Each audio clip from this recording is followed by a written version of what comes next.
नमस्कार प्रिय विद्यार्थियों, राजेंद्र क्लासेस में मैं आपका स्वागत करता हूं। आज हम लोग अनुप्रास अलंकार के भेदों की चर्चा करेंगे। तो आइए शुरू करते हैं आज का वीडियो। अनुप्रास अलंकार और अनुप्रास अलंकार के भेद।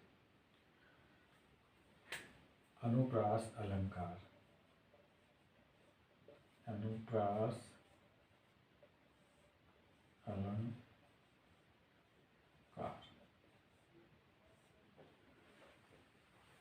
इसमें हम लोगों ने देखा कि जहां पर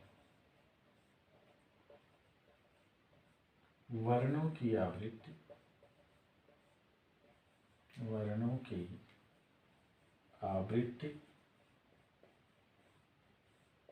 बार बार हो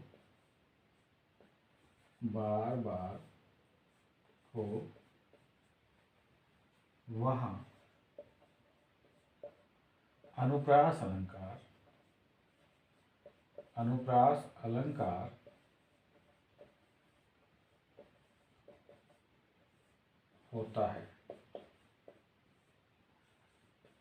होता है। जहां वर्णों की आवृत्ति बार बार हो वहां अनुप्रास अलंकार होता है। जैसे तरनी, तनुजा, तट, तमाल, तरवर, बहुछाय। तरनी, तनुजा, तट, तमाल, तरवर, बहुछाय। तो यहाँ पर ता वर्ण जो है इसकी आवृत्ति होने के कारण यह जो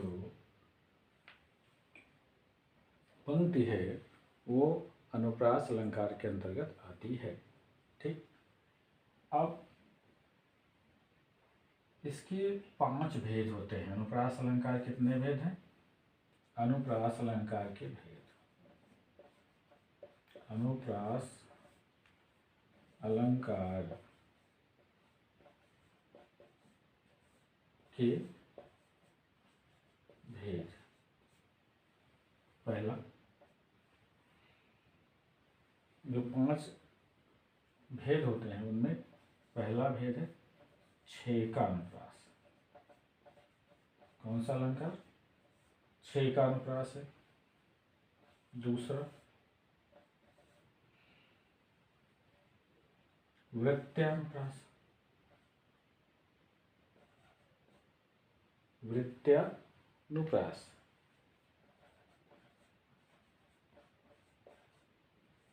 ठीक, तीसरा लाटानुप्रास। तीसरा अलंकार कौन सा है? लाटानुप्रास। चौथा श्रुत्यानुप्रास।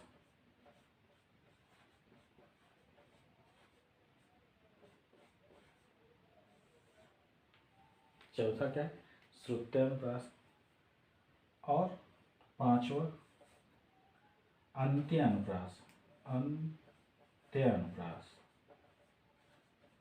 5वां कौन सा है? अंत्यानुप्रास। ठीक, तो अभी हम लोगों ने इसमें देखा कि अनुप्रास अलंकार किसे कहते हैं? जहां पर वर्णों की आवृत्ति बार बार हो वहां अनुप्रास अलंकार होता है। जैसे एक उदाहरण हमने देखा, तरनी, तनुजा, तट, तमाल, तरवर, बहुछाय। अब यहाँ देखिए तावर्ण की बार बार आवृत्ति हो रही है। इसमें तरनी में था, तनुजा में था, तट में था, तमाल में था, तरवर में था। इसके कारण यह अलंकार जो है अनुप्रास अलंकार हो गया, यह पंक्ति। और अनुप्रास अलंकार के भेद होते हैं, उनके भेदों की संख्या है 5। ध्यान रखिएगा, पूछा जा सकता है अनुप्रास अलंकार के कितने भेद होते हैं, तो उसकी संख्या कितनी है? 5।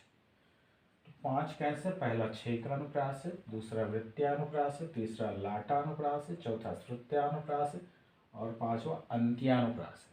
अब हम लोग ये देखेंगे कि ये जो 5 उपभेद हैं या भेद हैं अनुप्रास अलंकार की, कैसे पहचाने जाएंगे और कौन कौन से, इस पर चर्चा हम लोग करते हैं।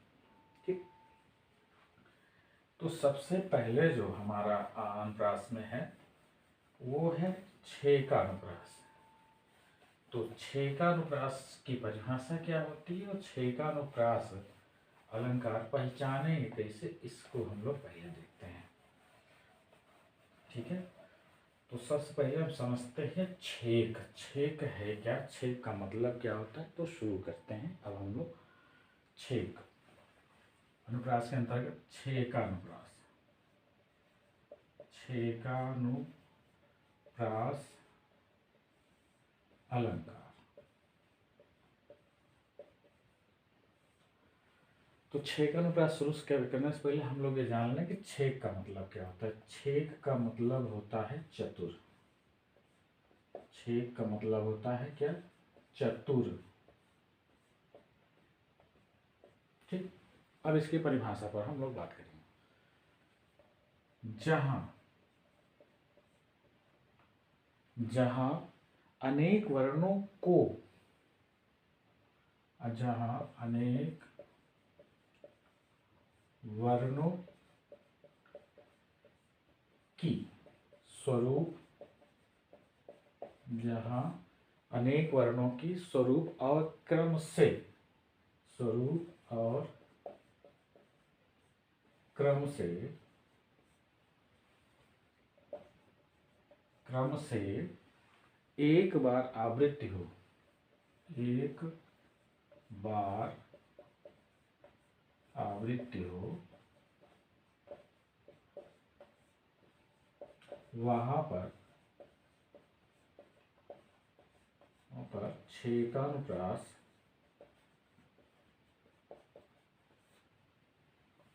होता है। वहां पर कौन सा अलंकार होता है, छेकानुप्रास। जैसे या उदाहरण हम लोग देख लेते हैं। जैसे रीझ रीझ रहासी रहासी, रीझ रीझ रहासी रहासी, रीझ रीझ रीझ रीझ रहासी रहासी, हंसी हंस उठाए, हंसी हंसी उठाए, रीझ रीझ रहासी रहासी, हंसी हंस उठाए, सांसें भरी आंसू, सांसें भरी आंसू भर, सांसें भर आंसू भर, कहत दई दई। अब यहां देखिए, रीझ रीझ अनेक वर्णों का स्वरूप और क्रम क्या मिल रहा है, रीझ रीझ रहस रहस, स्वरूप भी मिल रहा है, वर्ण भी मिल रहा है, क्रम भी मिल रहा है, हंसी हंसी। ठीक, फिर दई दई, रीझ रीझ मिल गया, रहस रहस मिल गया, स्वरूप मिल रहा है, क्रम मिल रहा है, हंसी हंसी। उसके बाद यहाँ देखिए दई दई, स्वरूप भी है, क्रम भी है। दई के बाद फिर दई, यहाँ देखिए रीझ के बाद फिर रीझ, रहस के बाद फिर रहस, हंस के बाद फिर हंस। तो इस कारण से आपने देखा होगा कि जहां पर अनेक वर्णों के स्वरूप और क्रम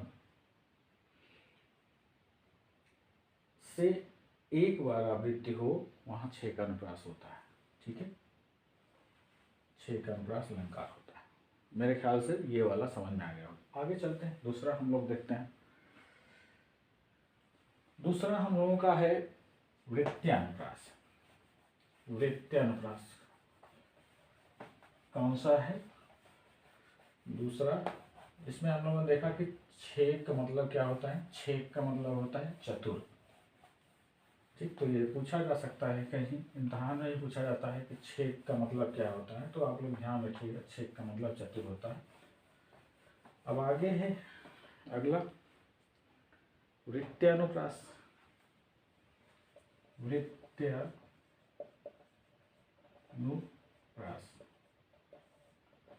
अलंकार। ठीक, इसमें क्या होता है कि जहाँ एक व्यंजन या वर्णों को, जहाँ एक व्यंजन या वर्णों की, जहाँ एक व्यंजन या वर्णों की एक या अनेक बार, एक या अनेक बार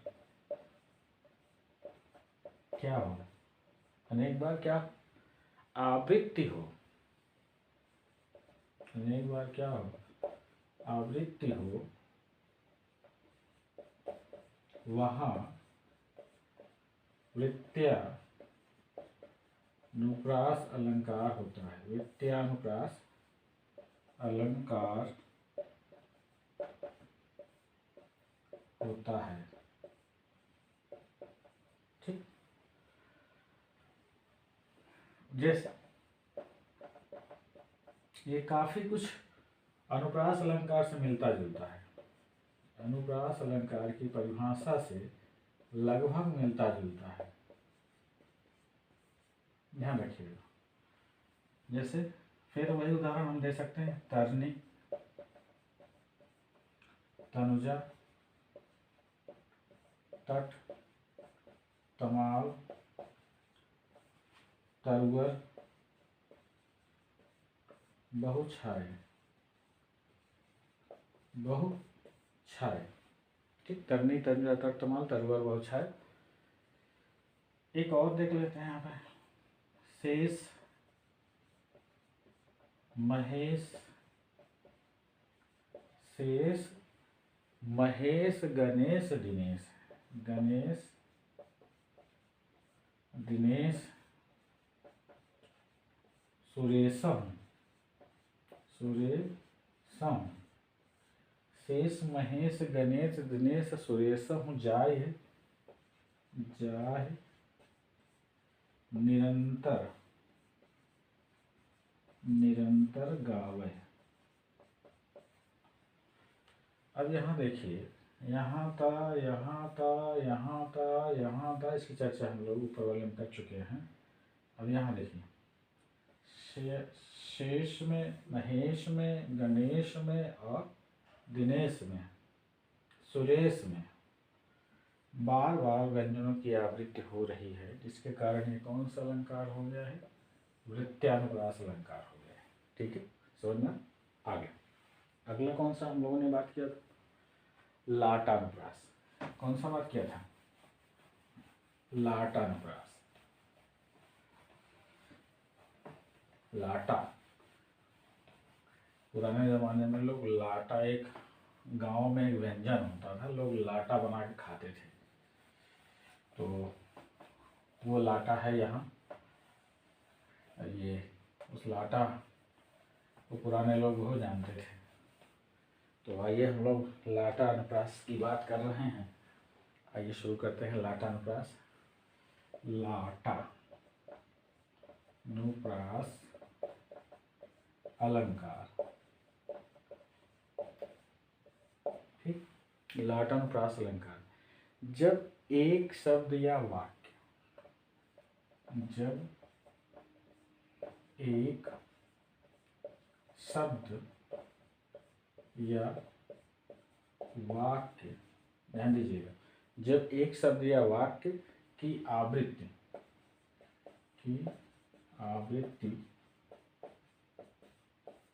की आवृत्ति उसी अर्थ में हो, की आवृत्ति उसी अर्थ में हो, उसी अर्थ में हो, परंतु अन्वय करने पर, अन्वय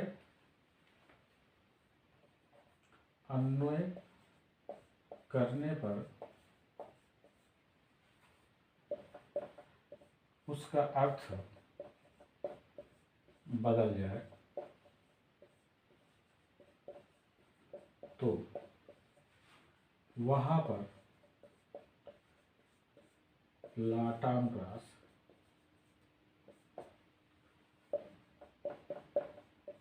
होता है। ठीक, जैसे मनुष्य, मनुष्य वही है जो मनुष्य के लिए मरे, मनुष्य के लिए मरे। मनुष्य वही है जो मनुष्य के लिए मरे। यहाँ देखिए मनुष्य बार दो बार आया है मनुष्य शब्द, और दोनों का मतलब भी एक होता है। मनुष्य यहाँ भी मतलब वही है, मनुष्य वहाँ भी मतलब है, लेकिन जब हम अन्वय करते हैं अनंत, तो ये मनुष्य का अर्थ और ये मनुष्य का अर्थ बदल जाता है। इस कारण यहाँ कौन सा अलंकार होगा? लाटानुप्रास। ठीक है, एक और है पूत सपूत, सुना होगा ये, पूत सपूत तो क्यों धन संचय। ठीक, और पूत कपूत तो क्यों धन संचय। अब यहां देखिए पूत सपूत तो क्यों धन संचय। अगर पुत्र अच्छा पुत्र है तो धन को इकट्ठा करके उसे देने की आवश्यकता नहीं है,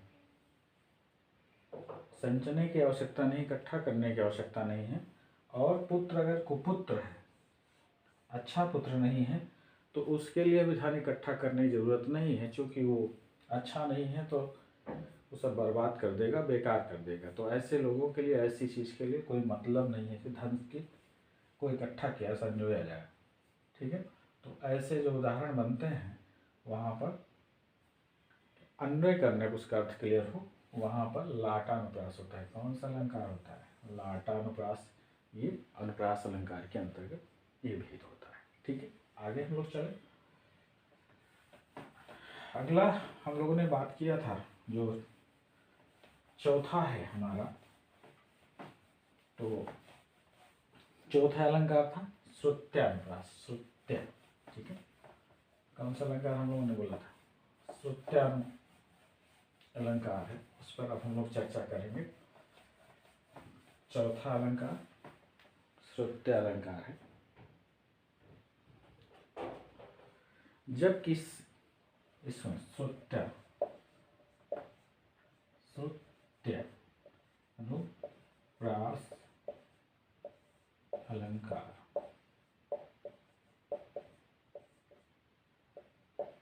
ठीक, जब किसी एक ही स्थान, जब किसी एक ही स्थान, जब किसी एक ही स्थान जैसे कंठ या तालु, जब किसी एक ही स्थान जैसे कंठ या तालु आदि से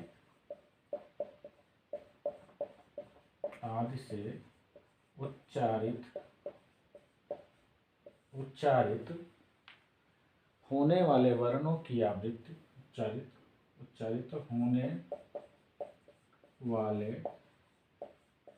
वर्णों की आवृत्ति हो तो वहां पर श्रुत्यानुप्रास अलंकार होता है। वहां पर कौन सा अलंकार होता है? श्रुत्यानुप्रास होता है। ठीक है, जैसे पाय पहाड़, जैसे पाय पहाड़ प्रकट भई सोई।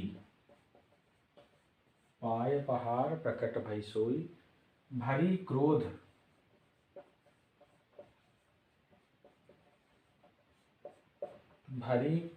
जल जाय न जोई, भरी क्रोध जल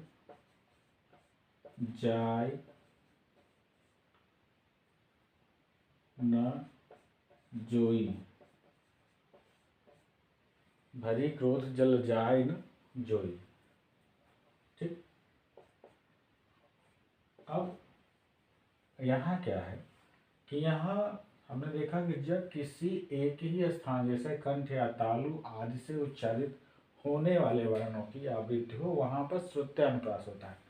एक चीज और है कि इसको श्रुत्या का मतलब सुनने से समझ लीजिए, जहाँ पर कानों को सुंदर लगे, जहाँ पर कानों को प्रिय लगे, वहां पर श्रुत्यानुप्रास हो। सोई और जोई देखिए एक ही जगह से निकल रहा है, पा और पा और पा।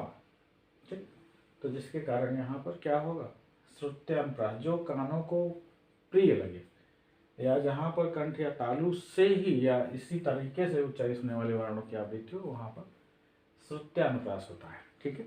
आगे हम लोग देखते हैं एक अंतिम और पांचवा क्या है, हम लोगों ने देखा था पांचवा अंत्यानुप्रास था। कौन सा था, अंत्यानुप्रास।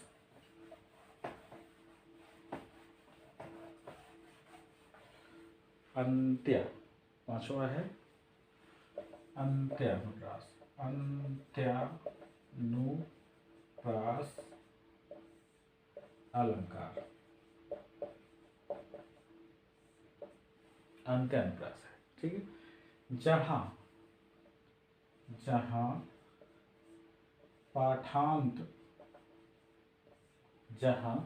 पाठांत में एक ही स्वर, जहाँ पाठांत यानी पाठ के अंत में या काव्य के अंत में एक ही स्वर,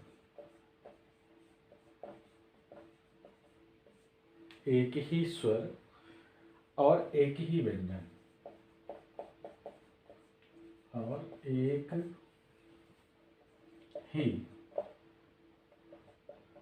एक ही व्यंजन, जहाँ पाठांत में एक ही स्वर और एक ही व्यंजन हो वहाँ अंत्यानुप्रास होता है। अंत्यानुप्रास अलंकार होता है। ठीक। जहाँ पाठांत में एक ही स्वर और एक ही व्यंजन हो वहाँ पर अंत्यानुप्रास अलंकार होता है। जैसे रघु कुल रीत सदा चली आई। ठीक है। रघु कुल रीत सदा चली आई, प्राण जाय पर वचन न जाई। ठीक। रघुकुल रीत सदा चली आई, प्राण जाय पर वचन न जाई। आई और जाई क्या है, पाठांत में एक ही स्वर है, आई और जाई। ठीक। इसके कारण ये कौन सा हो गया, अंत्यानुप्रास, अंत्यानुप्रास। क्लियर। एक और उदाहरण देख लेते हैं। एक और उदाहरण क्या है, बुंदेलो हर बोलो, बुंदेले हर बोलो के मुख हमने सुनी कहानी थी। याद भी होगा मेरे ख्याल से काफी लोगों को ये, बुंदेले हर बोलो के मुख हमने सुनी कहानी थी, और क्या है, खूब लड़ी मर्दानी वह तो झांसी वाली क्या थी, रानी थी। बुंदेले हरबोलों के मुख हमने सुनी कहानी थी, और खूब खूब लड़ी मर्दानी वह तो झांसी वाली रानी थी। यहाँ देखिए कहानी थी और रानी थी, दोनों के पाठांत में कहानी थी और रानी थी, दोनों में स्वर और व्यंजन मिल रहा है, इसलिए इसको क्या बोलते हैं, अंत्यानुप्रास बोलते हैं। तो आज हम लोगों ने जो वीडियो देखा उसमें अनुप्रास अलंकार के 5 भेद, पहला हम लोगों ने देखा छेकानुप्रास, दूसरा हम लोगों ने देखा वृत्त्यानुप्रास, तीसरा हम लोगों ने देखा लाटानुप्रास, चौथा हम लोगों ने देखा श्रुत्यानुप्रास, और पांचवा और अंतिम हम लोगों ने देखा अंत्यानुप्रास। और उसके जो उदाहरण रहे हैं उन उदाहरणों को भी आज हम लोगों ने देखा। मुझे उम्मीद है कि ये जो आज का वीडियो है आपके लिए काफ़ी लाभदायक होगा और आपके परीक्षा में काम आएगा। इसी के साथ मैं आज का वीडियो यही समाप्त करता हूँ। अगर आपको ये आज का वीडियो पसंद आए तो मेरे चैनल को सब्सक्राइब करें और लाइक करें। आप सबको बहुत बहुत धन्यवाद। नमस्कार।